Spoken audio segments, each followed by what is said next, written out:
place un test particulier. On va évidemment en parler tous ensemble. Mais à l'école des loisirs, elle a été publiée un autre livre, un roman intitulé Au bord du monde. Je vais également vous montrer, même si je crois que tout le monde l'a reçu. C'est celui-ci. Au bord du monde, je le vois aussi effectivement sur l'écran. Un roman signé Emmanuel Pirotte. Bonjour Emmanuel. Bonjour. On va parler ensemble de votre roman, qui est, je crois, le premier de votre œuvre à s'adresser.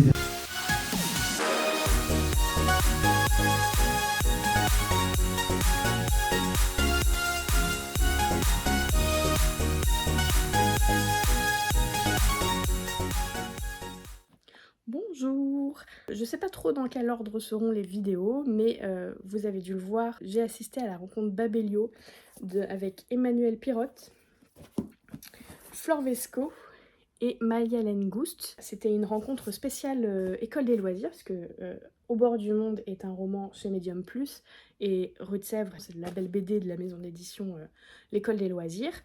Et donc, on a eu une petite soirée très intéressante avec 3 autrices. Ça, c'était quand même très chouette de pouvoir rencontrer à la fois 3 autrices et puis avec des regards qui se complétaient et qui s'opposaient aussi parfois. J'ai trouvé ça hyper intéressant. Les discussions étaient très intéressantes, donc vous l'avez vu, les soirées Babelio s'organisent toujours de la même façon. Ça commence par 1 heure de conférence et de rencontre avec les auteurs, avec des questions, et voilà, on peut intervenir, poser des questions, etc. Et après, il y a un temps de dédicace où on peut voilà, rencontrer vraiment les autrices et les auteurs qui sont là. Et voilà, et c'est très chouette. Et vraiment, c'était une superbe expérience. Les questions qui ont été posées ont été très intéressantes. Et la conférence a abordé plusieurs sujets que j'aime particulièrement, notamment la question de la différence entre littérature de jeunesse et littérature adulte. Pourquoi ? Parce qu'en fait, D'or et d'oreiller est un roman qui pose vraiment cette question-là, c'est assez intéressant. Et donc oui, je vous l'ai pas dit, mais la BD, c'est une adaptation du roman qui est paru il y a quelques années aussi chez Medium Plus. Et d'ailleurs, l'illustratrice qui a fait la couverture, c'est la même que celle qui a fait la BD. Donc c'est pour ça qu'on retrouve un peu la même ambiance. Je vais faire tout simplement des petites reviews des livres, et puis du coup ça sera peut-être l'occasion de vous partager aussi certaines choses qui ont été dites pendant la conférence. Et pour ça, je vais commencer avec peut-être le plus simple, parce qu'il n'y a pas 15 000 supports, c'est Au bord du monde de Emmanuel Pirotte. Alors Emmanuel Pirotte, je ne la connaissais absolument pas. Il se trouve que c'est la première fois qu'elle publie dans une maison d'édition jeunesse, mais elle a déjà publié en adulte, et notamment elle a publié du roman d'anticipation. Voilà, et on le sent un petit peu d'ailleurs dans le livre. Enfin, une fois que j'ai eu cet éclairage-là, j'ai un petit peu compris un peu mieux ce livre. C'est pas du tout de l'anticipation, hein. C'est un roman, c'est une romance d'une certaine façon. C'est une histoire de vie, une tranche de vie de 2 personnages. Bon, je vais commencer par le début, je vais vous faire un petit résumé. On suit Terence qui vit à Manchester, qui est au lycée, et son père le pousse à réussir pour rentrer à Oxford, et il se trouve que son père, c'est pas quelqu'un de vraiment bien, il est plutôt maltraitant avec son fils, pas physiquement mais psychologiquement, et c'est vraiment, voilà, c'est compliqué pour Terence qui vit des choses vraiment très dures à la maison, et pas complètement isolé à l'école puisqu'il a un meilleur ami, mais voilà, les choses sont vraiment très compliquées, il est assez effacé et assez perdu. Et en parallèle, on va suivre Trinity, qui, elle, est une jeune fille rayonnante, qui appartient à la communauté Rome, mais une communauté qui existe d'ailleurs du côté de Manchester. Voilà, parce qu'il y a tout un aspect histoire vraie aussi, enfin histoire vraie, en tout cas documentée dans ce livre, parce qu'on l'a appris, je l'ai appris pendant la conférence. Et Trinity, elle a un peu du mal avec certains codes imposés par la communauté Rome, et là elle a 16 ans et son père veut la marier, parce qu'il est temps, sauf que elle, ou elle a 15 ans, je sais plus, enfin voilà, elle est adolescente, c'est l'âge de se marier. Jusqu'à maintenant elle avait été assez protégée, mais là son père ne peut plus la protéger et veut qu'elle se marie, sauf que elle, c'est hors de question. Et donc l'histoire, c'est la rencontre de ces 2 personnages qui vont tous les 2 s'enfuir de chez eux, qui vont se rencontrer un peu par hasard, et qui vont faire cette fuite ensemble, et qui vont errer, voilà, dans l'Angleterre. Ils vont aller vers le nord, si je me souviens bien, pour essayer de se reconstruire une vie. Et En fait, c'est à lire un peu comme dans un souffle. Moi, c'est un roman que j'ai lu en une journée parce que vraiment on est happé par cette fuite en avant. Et la question, parce que ça reste des adolescents qui, quand ils disparaissent, sont recherchés par la police. Et la question, c'est est-ce que ça va bien se finir ou est-ce que ça va mal se finir? Et vraiment, voilà, on avance avec eux dans l'Angleterre. Voilà, j'ai déjà fait un résumé assez avancé de l'histoire, j'irai pas beaucoup plus loin. Alors, ce qui était assez intéressant, c'est que les personnages de Terence et Trinity sont très différents. Et en fait, ça se ressent dans l'écriture de l'autrice, parce que Trinity est au jeu et Terence est au heal. Et c'est une question qui a été posée d'ailleurs pendant la soirée. Pourquoi est-ce qu'elle a fait ça? C'était quoi son choix? En fait, elle expliquait que c'était quelque chose qui s'était imposé à elle et qui était logique en fait parce que Trinity a plutôt une forte personnalité, donc elle s'impose avec son jeu, alors que Terence est très effacé, suite aussi à ce qu'il a vécu chez lui, et donc du coup il s'impose par le heal. Donc il y a quelque chose dans l'écriture qui était très intéressant de ce point de vue-là. J'ai trouvé le roman hyper immersif, d'ailleurs on sent que l'autrice sait de quoi elle parle, c'est-à-dire que la communauté rome, elle la connaît, elle l'a côtoyée quand elle était plus jeune, pas celle-ci mais une autre, donc du coup il y a quelque chose de vrai dans ce qu'elle écrit, on le sent. Et puis, voilà, pendant cette fuite, les décors, les rencontres, tout ça, on est vraiment plongé dedans. Et j'avais l'impression de marcher à leur côté, d'être avec la tension qu'ils avaient sur les épaules. Je sais pas, il y avait un truc hyper efficace. La petite romance est très mignonne. Je vous laisse découvrir si ça finit plutôt bien ou mal pour eux deux. Mais j'ai trouvé la fin très intéressante. Elle allait pas du tout dans le sens que je pensais qu'elle irait. Et en fait, quelquefois, ça me déçoit, mais là, en fait, ça m'a fait du bien de voir ce genre de fin. Et voilà, et globalement, on sent que c'est un roman qui a été réfléchi, mûri, et qui en même temps a été voilà, un petit peu écrit voilà, dans l'emportement, parce qu'elle disait que voilà, elle s'était fait emporter par ces deux personnages qui s'étaient imposés à elle, et qui l'avaient guidée, voilà, et qui avaient pris leur route, et qui avait quelque chose de très logique, et d'ailleurs on le sent dans l'écriture, ça aussi. Alors j'ai pas eu un coup de cœur parce que je me suis pas particulièrement attachée au personnage, je pense que je suis plus suffisamment la cible de ce genre de roman. J'ai aucun doute sur le fait qu'en étant plus jeune, j'aurais apprécié d'une façon différente, et puis surtout je m'étais faite un peu une histoire différente au départ, sur cette histoire en lisant la 4e. Ça m'arrive de temps en temps. Et quand je fais ça, malheureusement, si ça colle pas trop, du coup, je mets plus de temps à rentrer dans l'histoire et à m'attacher à l'histoire. Pas simplement au personnage, mais vraiment à l'histoire. Donc voilà, j'étais un peu perturbée par ça. Mais sinon, voilà, c'était une lecture très chouette. Et la rencontre était très intéressante, puisque en fait, on a senti... j'ai un peu compris le roman, puisque Emmanuel Pirotte disait qu'un de ses sujets préférés, qu'elle aime beaucoup aborder, qu'elle a déjà abordé d'ailleurs dans son roman précédent, il me semble, c'est la question du nomadisme, voilà, qui est posée ici avec les Roms. On sent que c'est une question qu'elle veut remettre un peu au goût du jour, et une question qui l'interroge notamment d'un point de vue écologique. Et voilà, et quand on a ça en tête, je trouve qu'il y a beaucoup de choses qui sont très compréhensibles du coup dans cette histoire, et qu'on sent un petit peu, mais qu'elle a fait complètement différemment, puisque là c'est avant tout l'histoire de deux adolescents qui vont d'une certaine façon vivre quelque chose qui va les aider à devenir adultes et à récupérer leur liberté, et à se trouver eux-mêmes et à être eux-mêmes. Voilà pour celui-ci. Alors ensuite, D'or et d'oreiller, j'ai aussi pas mal de choses à vous dire. Parce que c'est un énorme coup de cœur, D'or et d'oreiller, que j'ai eu il y a déjà... Je sais plus, j'ai dû le lire il y a un an et demi, quelque chose comme ça. Je l'avais emprunté à la bibliothèque, et quand j'ai appris que j'allais à la rencontre Babelio, et que j'allais rencontrer Flore Vesco, j'ai tenu à m'acheter le livre pour pouvoir lui faire dédicacer. Elle a fait d'ailleurs une dédicace très sympa. Voilà, avec des petits tampons. Elle a des petits tampons qu'elle a fait elle-même, avec des dessins qui ont un rapport avec l'histoire, évidemment. Et tant que j'y suis, je vous montre surtout la dédicace de la BD, puisque c'est vraiment très beau. Normalement, il y a juste le titre, D'or et d'oreiller, hein. Le dessin, c'est Maya Lengoust qui l'a fait en direct. Je ne vous ai pas montré d'ailleurs la BD. Je vais vous montrer quelques planches. Voilà, donc D'or et d'oreiller, je pense que je vais d'abord vous parler du roman avant de vous parler de la BD, ça me semble plus logique. C'est une réécriture du conte de la princesse au petit pois, sous forme de conte. C'est aussi un conte. On suit une famille qui s'appelle, je ne sais plus son nom, Madame Watkins. C'est ça, Madame Watkins qui a 3 filles qu'elle souhaite voir mariées. Ça se passe dans une espèce d'Angleterre de conte. Et face à chez elle habite le Lord Anderson, c'est ça, le Lord Anderson qui a un très beau domaine, qui est très riche et qui a l'intention de se marier.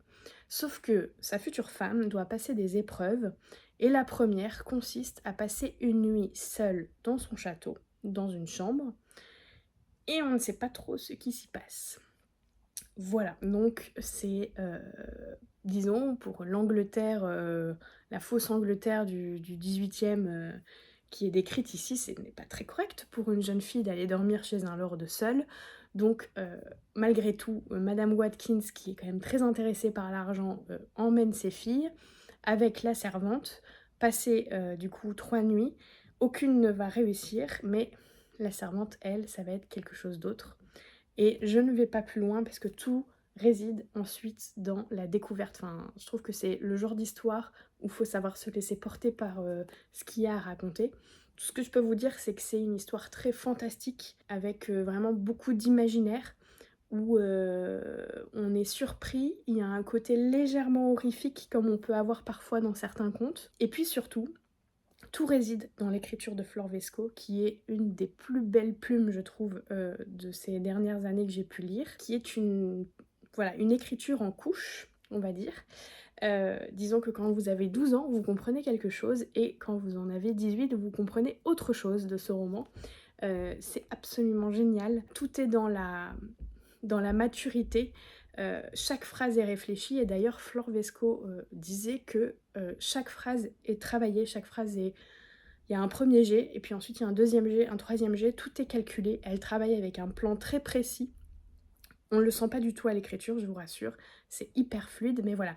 Elle sait exactement où elle va, elle construit hyper bien ses histoires, et elle fonctionne vraiment très très bien. Puisque j'ai également lu De délicieux enfants, qui est paru cette année, et qui est cette fois la réécriture du Petit Poucet, et qui était... je sais pas comment vous dire, mais je pense que c'est ma meilleure lecture de des derniers mois, c'est sûr. Ça va être à mon avis la meilleure lecture du dernier trimestre, non, c'est plutôt semestre de l'année. Parce que vraiment, j'ai complètement... Enfin, en fait, elle fait un truc dans cette histoire. Je donne pas trop de détails, mais en gros, elle vous emberlificote dans quelque chose, et quand vous vous rendez compte de comment elle vous a mené à la baguette, c'est génial, vraiment. J'ai adoré, enfin c'était incroyable. Donc vraiment, vous pouvez lire De délicieux enfants si vous avez aimé D'or et d'oreiller. Et là, le sujet principal, parce qu'après on abordera celui de celui-ci, c'est la question de la puissance féminine. Mais en fait, c'est aussi plus ou moins le thème de celui-ci. Je vous lis d'ailleurs la 4e de la BD que je trouve plutôt bien... Voilà, qui pose plutôt bien la question. Il est des vérités sur l'amour, les nuits des jeunes filles et ce qu'elles font en leur lit, qu'on apprend en grandissant. Ce sont ces secrets que je m'en vais vous révéler. Voilà. En fait, il est question d'onanisme, plus particulièrement dans cette histoire, d'où le fait qu'il y a certaines planches qui sont un peu délicates à montrer à la caméra. Mais c'est fait avec énormément de subtilité, je vous rassure. C'est très, y a un côté très onirique dans le dessin aussi qu'on retrouve. Alors du coup, le roman, plusieurs couches de compréhension, une histoire complètement fantastique, avec un personnage féminin extrêmement puissante. Et ça, c'est vrai que je ne l'avais pas lu comme ça, mais Flor Vesco nous a un peu expliqué ce personnage. En fait, elle a tous les codes du héros masculin de conte. C'est elle qui va sauver le prince, par exemple. Je vous donne juste celui-là pour pas vous spoiler plus. On comprend bien qu'il y a quelque chose de cet ordre-là dès le départ. C'est construit, elle retourne les codes complètement, tout en utilisant quand même le style et l'écriture du conte. Et la BD, je trouve, adapte plutôt bien ça. Alors, je pense que la BD est très compliquée à comprendre si on n'a pas lu le roman. Peut-être le petit bémol que j'aurais à donner à cette BD, parce que c'est vrai qu'il y a un côté hyper... même dans le livre, il y a un côté un peu onirique qui peut un peu nous échapper si on n'est pas attentif. si on n'a pas la bonne lecture, si on a une lecture trop terre-à-terre. Et donc du coup la BD, c'est vrai que c'est quand même un sacré challenge à retranscrire. Et moi j'ai compris l'histoire, mais j'ai compris que je comprenais parce que j'avais lu le roman. Donc je sais pas si c'est vraiment une BD à lire sans avoir lu l'œuvre du départ. Et en même temps peut-être, enfin j'en sais rien. Voilà, je sais pas si je... Parce que la BD, c'est pas quelque chose que je lis énormément, donc peut-être que je suis pas la plus apte à en parler. Mais en tout cas, l'adaptation est très belle. Les coupes qui ont été choisies, enfin j'ai trouvé tout très intelligent. Euh, pendant la conférence, la question a été posée de savoir ce que Flor Vesco avait fait sur la BD. Qu'est-ce qu'elle a validé? Est-ce qu'elle a réécrit des textes? Elle n'a absolument rien fait. J'ai trouvé ça hyper intéressant, ce qu'elle nous a dit à propos de cette question-là, c'est que en fait, elle se sentait pas légitime de donner son avis, parce qu'en fait, c'est pas son œuvre, la BD, c'est l'œuvre de Maya Lengoust, et elle aurait pu regarder le storyboard, mais ça lui aurait pas parlé. Donc vraiment, elle a laissé entière liberté à l'illustratrice, dessinatrice pour faire cette BD. Et franchement, c'est hyper bien adapté, c'est très juste. J'ai trouvé que l'univers des dessins, avec un petit côté très art déco, correspond assez bien au roman, mais peut-être parce que j'avais été aussi influencée par la couverture qui donne cet aspect art déco. J'en sais rien.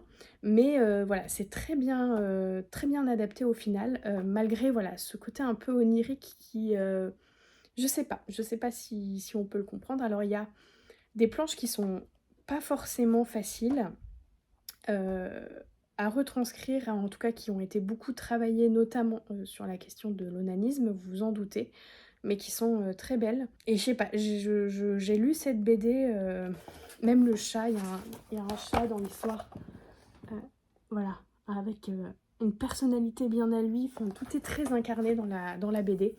Et puis le personnage principal, très chouette. Voilà, je sais pas trop quoi vous dire de plus sur cette BD, si ce n'est que vraiment c'est une très belle lecture, voilà, qui se complète plutôt assez bien d'or et d'oreiller. Et il y a déjà Deux Cap et Deux Mots que je n'ai pas encore lu en roman, qui avait été adapté en BD, mais je ne pense pas.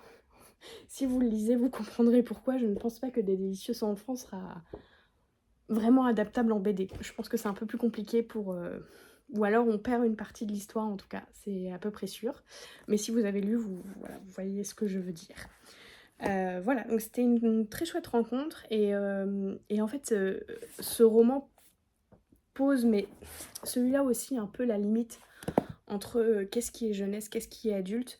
Est-ce que dans le fond, la classification est vraiment justifiée? Et c'est vrai que les deux autrices étaient assez d'accord sur le sujet pour dire que oui, la petite enfance, c'est de la littérature de jeunesse qui s'adresse à une tranche d'âge très particulière, mais dans un sens comme dans l'autre, des adultes peuvent lire de la jeunesse et des enfants peuvent lire de l'adulte. Tout est une question ensuite de maturité. Et la barrière qui est parfois imposée est peut-être parfois un peu superflue, et en particulier dans D'or et d'oreiller, je trouve que voilà, c'est un livre qui pourrait être autant lu par des adultes que par des enfants.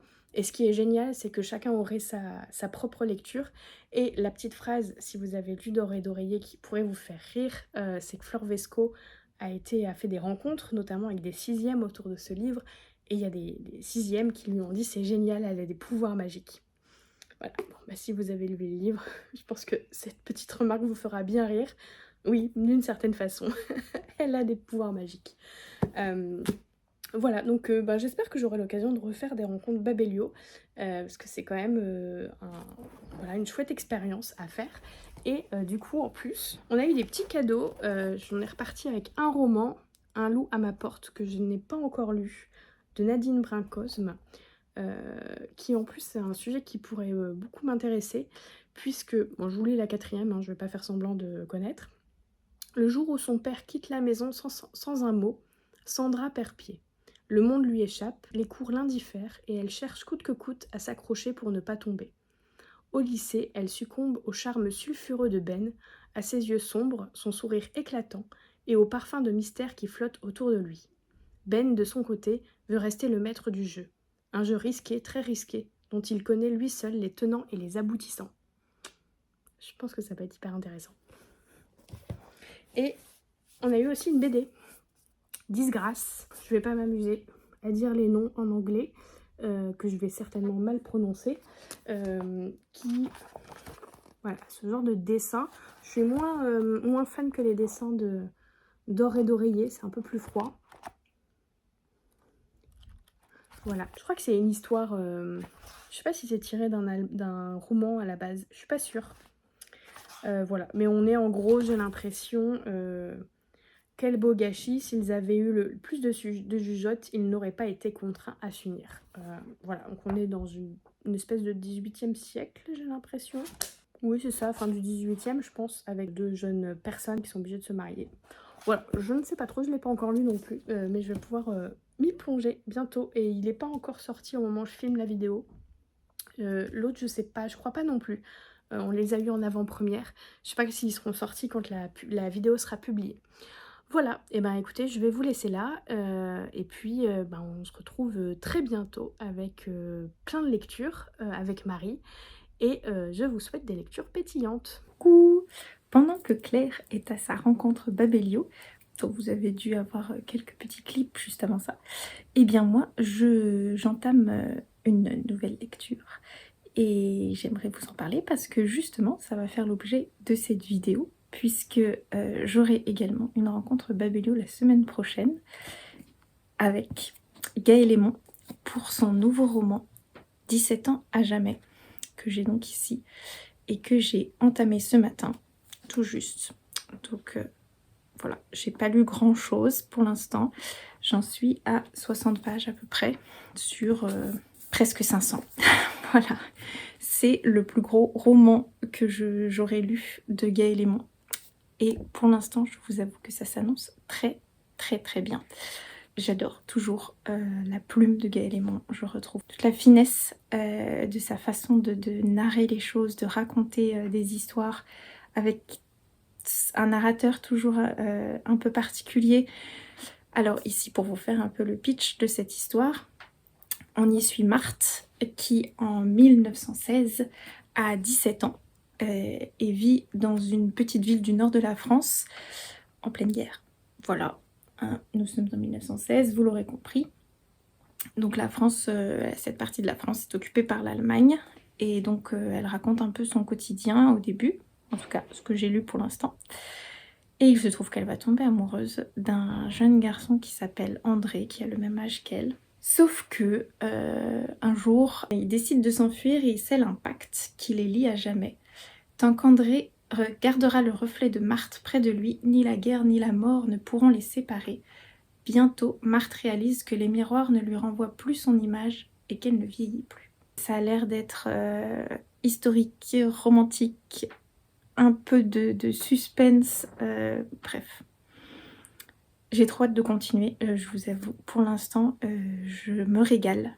Comme je vous disais, on démarre en 2016 avec... donc il y a des petites introductions écrites comme ça en typo maigre. J'aime bien ce changement parce que tout le reste du récit est en typo un peu plus grasse. Et donc on est en 2016 à Florin, on suit un narrateur, on ne sait pas trop qui c'est pour l'instant. On a des petites bribes, là j'ai eu 2 petits passages de ce narrateur en 2016. Et donc qui va nous raconter l'histoire de Marthe. Du moins l'histoire telle qu'elle lui a racontée. On comprend très vite que on ne sait pas trop si c'est une légende, si c'est une histoire inventée, si c'est vraiment sa vie. Avec ce côté fantastique aussi qu'elle y ajoute.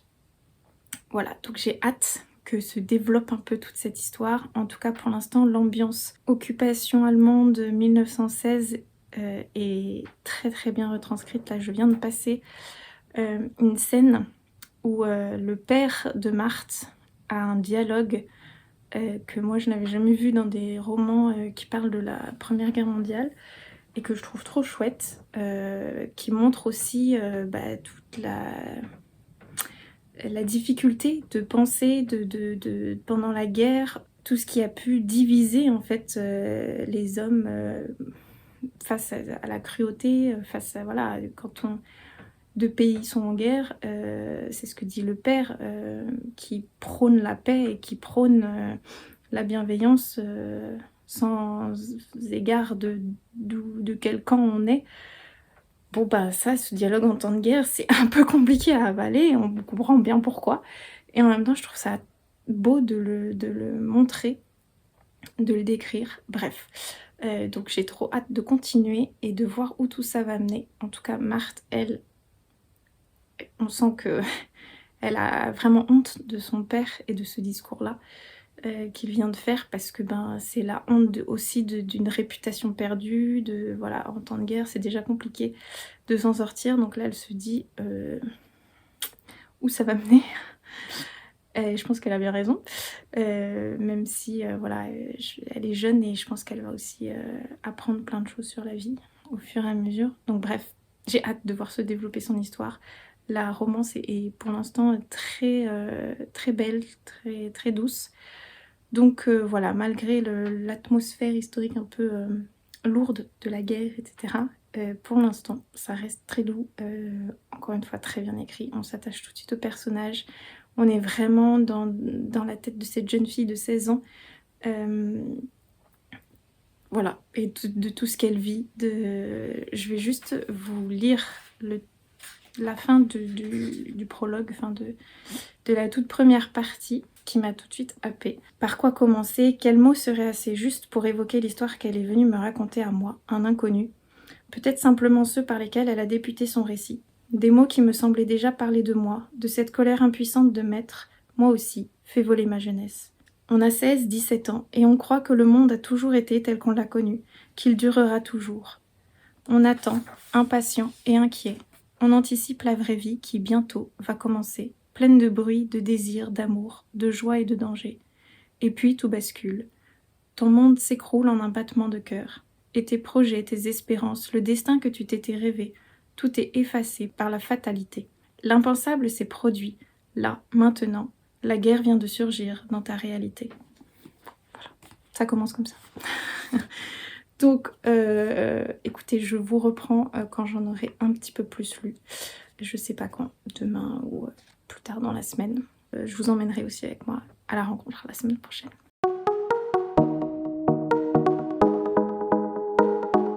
Ils avaient été occupés, donc on considérait qu'ils avaient quand même dû collaborer un peu. Donc en fait c'était double peine pour eux parce qu'ils avaient vraiment beaucoup souffert, mais en plus ils n'étaient pas vraiment des Français aussi respectables. Donc c'était intéressant pour moi de voir qu'il y avait ça. Les méchants, tout ça. En fait, c'est des journalistes, pour être clair, c'est vraiment des gens qui parlent de leur expérience. Ils n'avaient pas le droit en plus de les tenir, c'était interdit d'écrire. Donc interdit d'écrire, de dessiner, donc ils prenaient un risque en le faisant.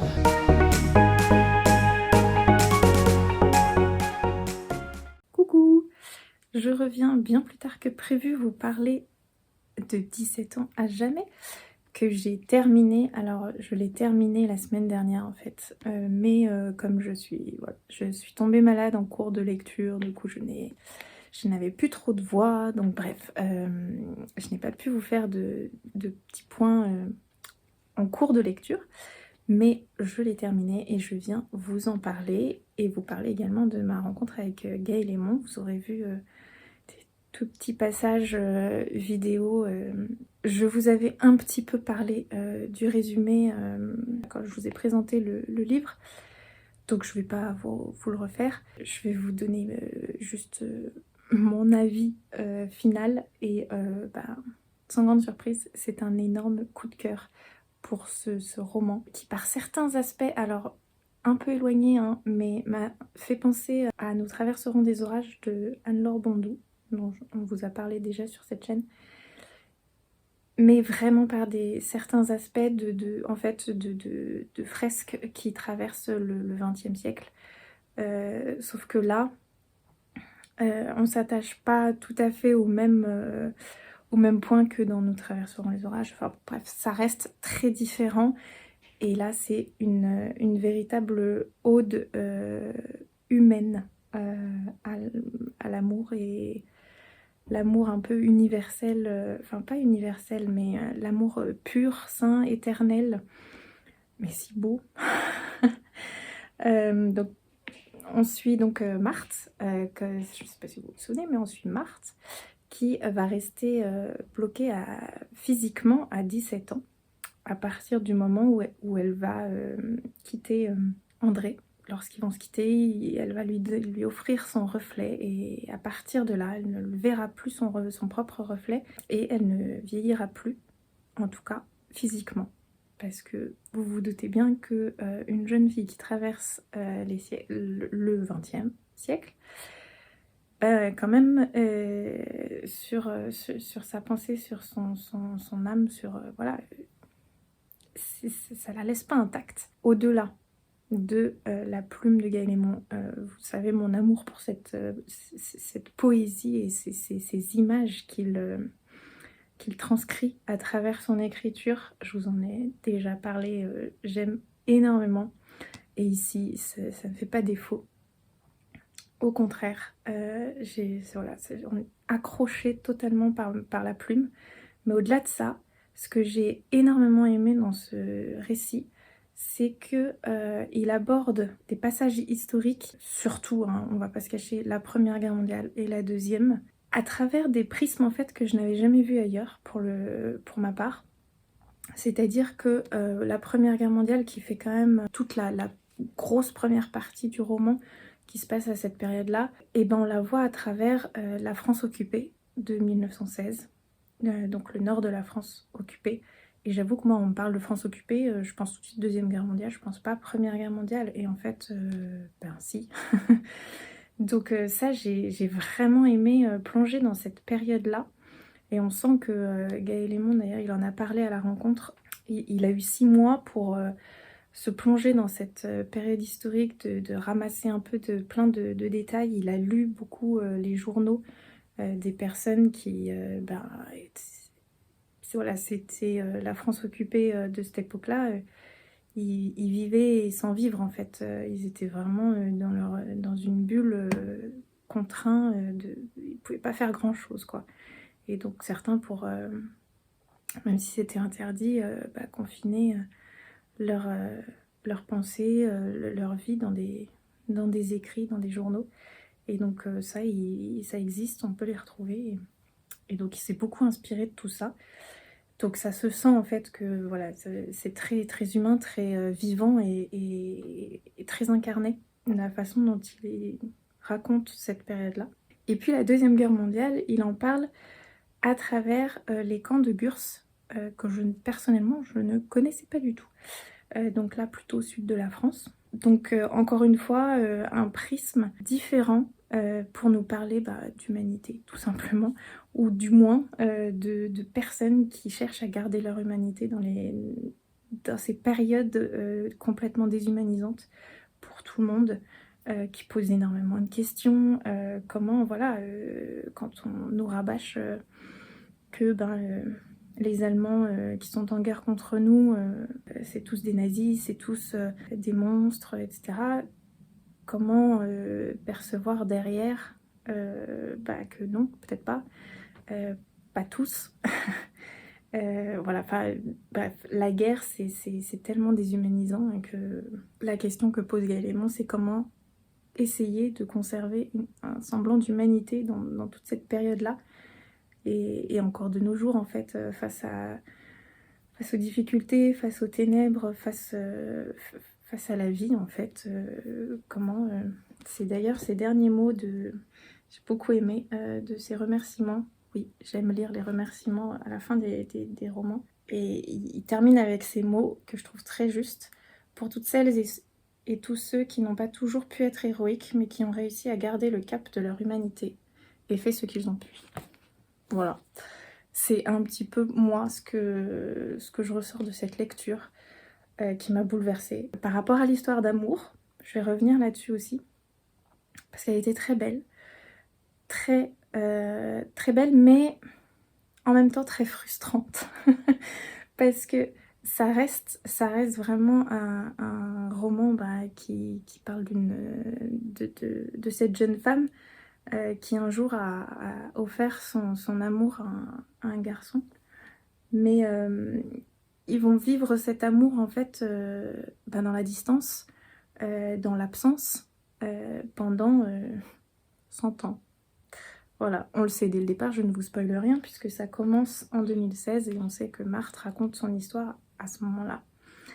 Donc on sait qu'elle a vécu jusque-là et qu'ils ne se sont pas retrouvés jusque-là puisque se retrouver voudrait dire qu'elle n'a plus une apparence de jeune fille mais qu'elle retrouve son reflet. Bref, vous avez compris le pitch de l'histoire.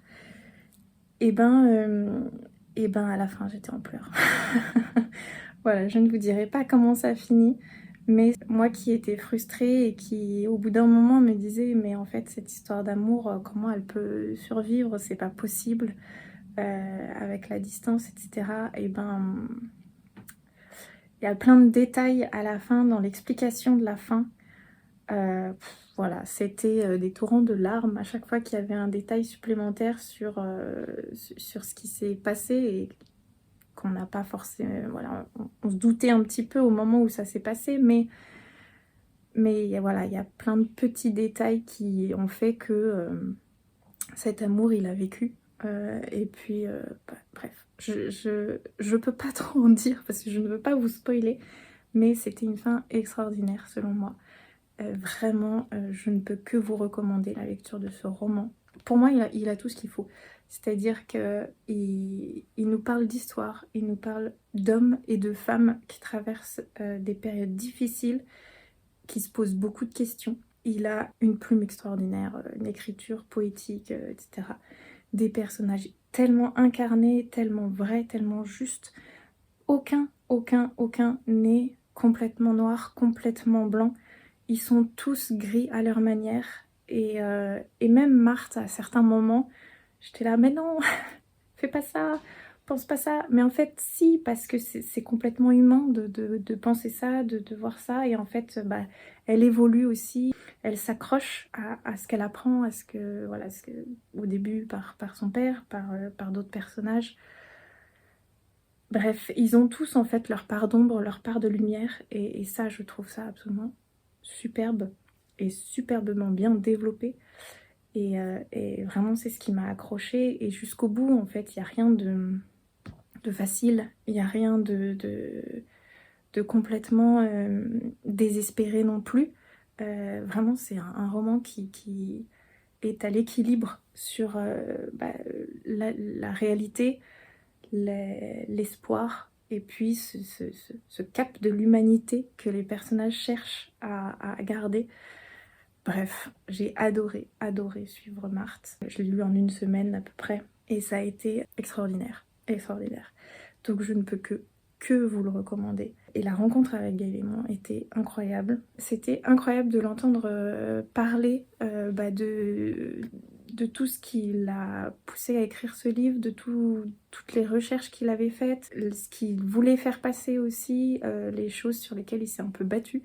Par exemple, le fait que Marthe, ça j'ai trouvé que c'était extrêmement bien fait, qu'elle reste en fait une jeune fille de 1916, c'est-à-dire que même après, en fait, elle a cette vieille âme. Elle n'est pas du tout une jeune fille de 17 ans lorsqu'elle en a en fait 80, quoi.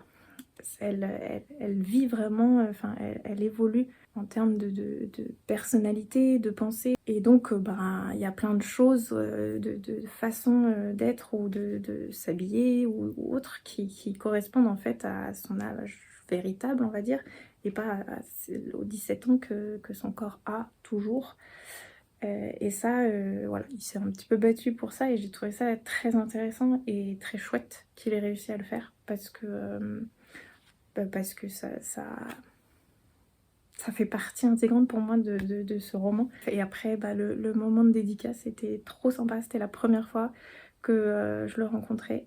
Et on a eu de trop beaux échanges. Et c'est un homme adorable, un auteur qui voilà, il parle en toute simplicité de ses écrits, de son métier d'auteur et tout. Et c'est trop chouette. Si vous avez l'occasion de le rencontrer à une dédicace, n'hésitez pas. Vraiment, il est hyper intéressant et très sympathique. Et ben écoutez, je vais vous laisser là pour ce vlog. J'espère qu'il vous aura plu, il vous aura donné envie peut-être de vous inscrire à une rencontre Babelio parce que vraiment, si vous avez l'occasion, si vous êtes sur Paris, n'hésitez pas, c'est vraiment trop chouette. Ils nous reçoivent aux petits oignons, c'est hyper agréable. N'hésitez pas à nous dire en commentaire si vous avez participé un jour à une rencontre Babelio, ce que vous en avez pensé aussi, vous. N'hésitez pas à nous faire un retour, ça nous fait toujours plaisir d'avoir vos petits commentaires et puis de pouvoir y répondre. Et je vous dis à la prochaine, et d'ici là, avec Claire, on vous souhaite des lectures pétillantes et de jolies rencontres dans Craie de Papy. À bientôt!